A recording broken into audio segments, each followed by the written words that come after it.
What's going on, everybody? Welcome back to the CUPPS Analytics YouTube channel. My name is Alex CUPPS, and I'm back this week to give you guys my top data-driven takeaways from Week 12 of the 2025 NFL season. This week was definitely not short of entertainment and drama. We had the most overtime games in a given week that we've had all year, and we had the biggest PPR point game of any running back, wide receiver, or tight end this entire year this week, along with plenty of other big games from other players as well. So let's dive right into it. Week 12 data-driven takeaways from CUPPS Analytics starts right now. Let's go.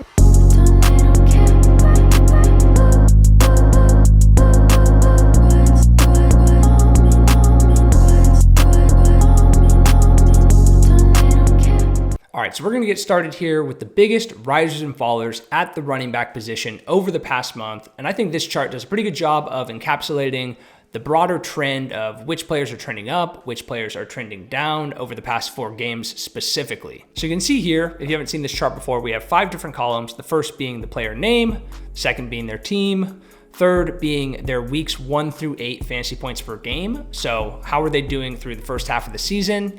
And then the fourth column being their last 4 fantasy points per game. So this value captures their fantasy points per game from week 9 through week 12. And you can see at the end, we have the fantasy points per game position ranking and the delta between these two fantasy points per game values. So this chart is sorted by the largest raw increase or decrease in fantasy points per game from weeks 1 through 8 to weeks 9 through 12. And we can get started right here at the top with the biggest riser over the past month at the running back position being TreVeyon Henderson. This week, TreVeyon Henderson had a little bit of a down game compared to what we've been seeing him in the past couple weeks. He had 18 carries for 66 yards, along with 3 catches for 15 yards out of the backfield. And while he didn't get there in the box score like we might have wanted him to, we did get to see what the split looked like with Rhamondre back in the fold. TreVeyon had 18 carries and Rhamondre only had 6, although we did see Rhamondre getting more involved in the red zone specifically. But I think as a whole, this did answer quite a few questions we had about TreVeyon Henderson and what the split would look like with Rhamondre when he got back from injury. And I think this alleviates some of the concern that things might be going back to what they were previously with Rhamondre taking a bulk of the workload. So I'm absolutely feeling comfortable plugging in TreVeyon Henderson going into the fantasy playoffs. Next, we have Sean Tucker, and in another week with no Bucky Irving, we see him get 12 carries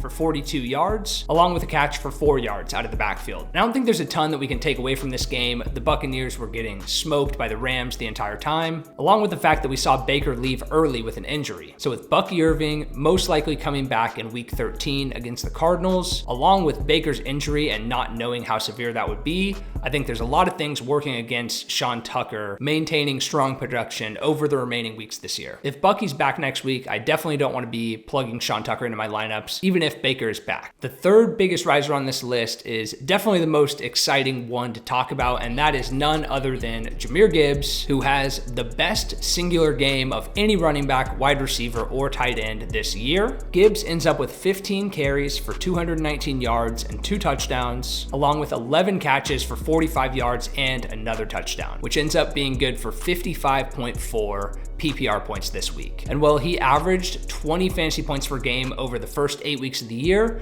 you can see that he's now up to 29.75 on a per game basis over the past month. So he's been performing like the overall RB1 in fantasy football over the past month, and I would expect to see this similar trend continue into the fantasy playoffs. I also saw a stat this week that Jahmyr Gibbs is the first running back since LT to have 200 yards rushing and 10 plus receptions in a single game. So just legendary company for Jahmyr Gibbs, and he's out there proving why he is one of the most electric running backs in the entire league. I'd be hard pressed to find another running back in fantasy that I'd feel more comfortable putting into my starting lineup than Jahmyr Gibbs going down the stretch. On the other side of the ball in this game, we do have another riser, Devin Singletary, right below Jahmyr Gibbs, who is up from 1.7 fantasy points per game to nearly 10 over the past month, which is good for RB 27. And he has 14 carries for 47 yards this week, no catches. So not a ton to show for it in the box score, but I think you can still be plugging in Devin Singletary as a high-end RB3 going forward. Next Next, we have Kyle Monangai in Chicago, up from 5.2 fantasy points per game over the first 8 weeks to 13.3, which is good for RB19. And we're seeing a little bit of a flippening in this Chicago Bears backfield. This was the first week where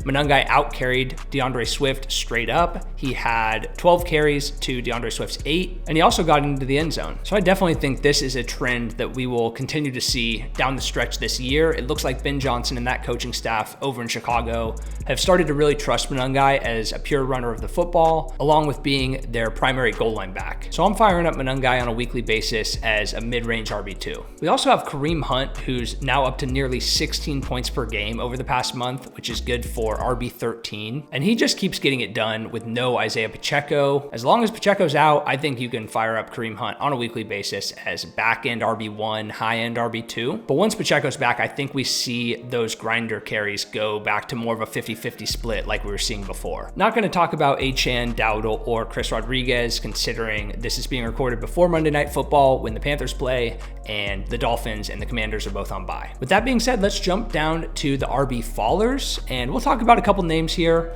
We can start off with Javonte Williams, who's down from 18.82 points per game over the first 8 weeks of the year to now just around 10.5 over the past month. And nothing materially has changed with the Javonte Williams role in the Cowboys backfield. He's still getting a bulk of the carries. He's still their goal line back. He's just happened to get vultured on the goal line by Dak passing plays or Dak rushing touchdowns recently. So with that being said, if your trade deadline is still open, I think Javonte would be one of those guys I'd be most interested in buying low on before the fantasy playoffs. We talked about Kyle Monangai earlier. On the flip side of that coin, we have DeAndre Swift, who's down from 16.2 fantasy points per game to now just about 9 over the past month, which has him down at RB31. So I would definitely be more hesitant plugging in DeAndre Swift than I was earlier in the season. That being said, he still does have a pretty safe floor given the receiving work he gets in that Bears offense. Jumping down a bit, we have Jonathan Taylor, the man, the myth, the legend. He is on the followers list now, going from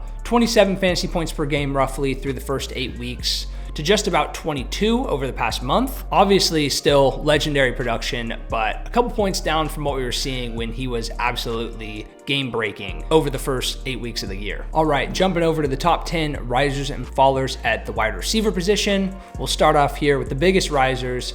None other than Michael Wilson, over the past month up from 5 fantasy points per game to nearly 18 on a per game basis, which is good for wide receiver 7 overall during that time frame. And he continues to get it done this week, another week with no Marvin Harrison Jr. Wilson has 10 catches for 118 yards and just continuing to look like Jacoby Brissett's go-to guy without Marvin Harrison in the lineup. So I think what I was saying about Wilson last week still holds true. If we see Marvin Harrison Jr. back next week, I would definitely lower my expectations for Wilson. Wilson's been in the league a couple of years now, and it's good to see that he can step up and serve as a wide receiver 1, but I do doubt that he would remain in this same role once we see Marv return. That being said, I still think I would be plugging in Michael Wilson down the stretch as a mid wide receiver 2, given the chemistry we've seen with Brissett over the past couple weeks. We also have T. Higgins as one of the biggest risers over the past month. Goes up from 10.6 fantasy points per game to just around 18.2, which is good for wide receiver 6 over the past 4 weeks. A little bit of a bummer week this week, considering we did have no Ja'Marr Chase with the suspension. There were high hopes this week for T. Higgins to fill those wide receiver 1 shoes and have a big game. He ends up going 5 catches for 31 yards and leaves early with a concussion. So definitely a little underwhelming and definitely disappointing that it's not looking like he would clear concussion protocol before their upcoming Thanksgiving game against the Ravens, especially with Joe Burrow set to make his return in this game. So I'm still looking favorably at T. Higgins over the remainder of the season, but don't expect to see him back until week 14. Next on the risers list, we have someone who might not feel like a big riser after this most recent week in Jameson Williams. So he is up to 15.1 fantasy points per game over the past month, but we definitely need to acknowledge his most recent week 12 performance where he was blanked, 0 catches, 0 yards from scrimmage, and just an overall massive letdown from Jameson Williams this week in what seemed like it would be a smash spot for him. So he was the wide receiver 3 over the previous month before this past week. Now you can see he's down to wide receiver 14 in fantasy points per game over the past month, now that we have week 12 included. That being said, still hopeful for J-Mo down the stretch. He's shown that he can have these massive ceiling games, but this definitely brings back into perspective the fear of the low floor that we get with J-Mo that I think is easy to forget about when he's having these massive spike weeks. So I think I'd probably view J-Mo as a mid to back end wide receiver 2 down the stretch this year. Another riser that we have over in Arizona, Greg Dortch,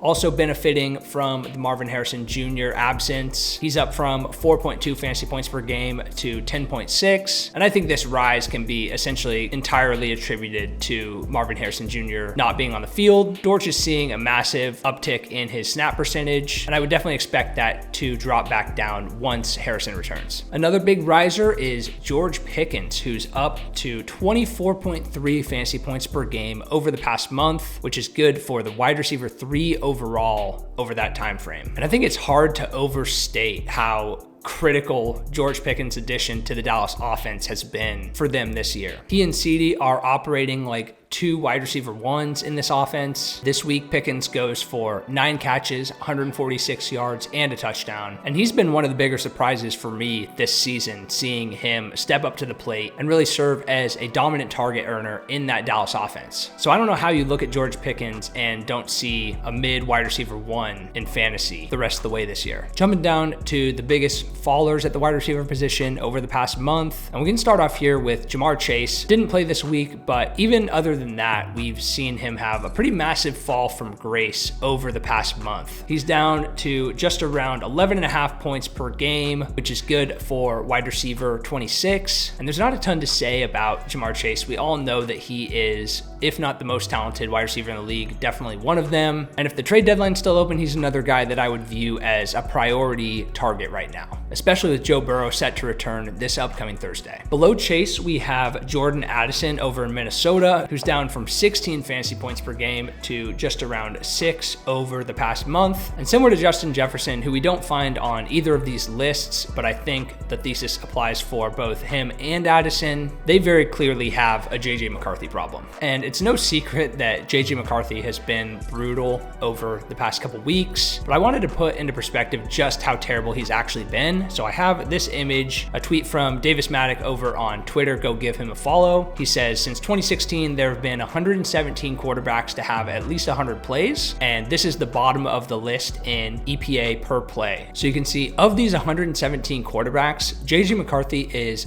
3rd worst since 2016. Guys like Josh Rosen, Zach Wilson are above him, and it's just absolutely not a good look for a quarterback like JJ McCarthy, who had high expectations coming into the league. He goes into a system with Kevin O'Connell, offensive mastermind at head coach, some of the best weapons in the NFL in Justin Jefferson, Jordan Addison, and TJ Hawkinson, and he just has not been able to step up to the plate up to this point. So all that to say that I think we have to temper our expectations a little bit for Addison, Jefferson, all of the Vikings pass catchers this year. It sounds like JJ McCarthy might be hitting concussion protocol, so who knows how legitimate that concussion is, or if it's more of one of those soft benching concussions like his ankle earlier in the year. This time they don't have Carson Wentz coming in to take over at quarterback. It'll be a rookie, Max Brosmer, who actually played at University of Minnesota, but again, not super high hopes even with someone new coming in. I mean, he's a UDFA. His prospect profile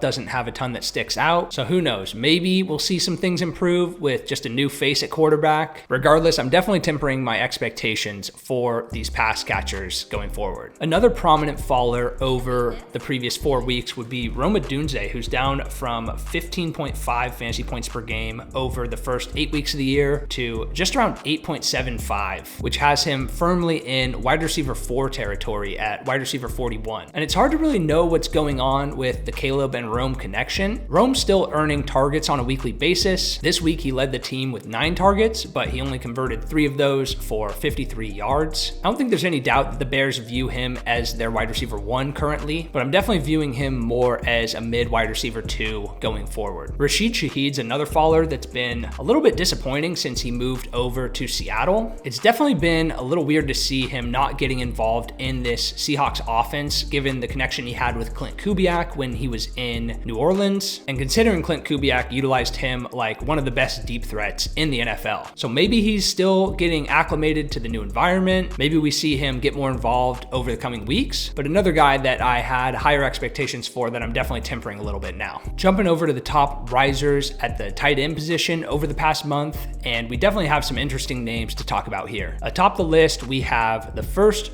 tight end off the board in the 2025 NFL draft, and that is none other than Colston Loveland, who has exploded onto the scene over the past 4 weeks. He's taken his fantasy points per game from 3.7 to 15.3, which puts him at tight end 4 overall over the past month. And if you've been watching this channel for a while this year, you'll know how much of a fan I am of Colston Loveland's talent. This is a tweet I had from my prospect overview breakdown from this past summer, where I highlighted one rookie every day leading up to the start of the 25 season. And I've talked about Loveland maybe more than any player on this channel this season so far, but I just want to remind everybody how elite of a prospect he was entering the NFL. And I'm not going to read this entire tweet, but I did want to mention the fact again that he is the 3rd highest graded tight end by CUPPS score, only behind Brock Bowers and Kyle Pitts since 2014. And you can see his top statistical comparison by my model was Sam Laporta, which is interesting considering we're starting to see him be utilized like Ben Johnson utilized Sam Laporta late in his rookie season. So if you have Colston Loveland in redraft, I'd be starting him every week, viewing him as a mid to back end tight end 1. And if you have him in Dynasty, I think the only 2 sure choices above him would be Trey McBride and Brock Bowers at this point. I think it's a toss up between Loveland and Tyler Warren. So I'd be stoked to have Loveland in any format right now. And it's looking like he's going to be doing great things down the stretch this year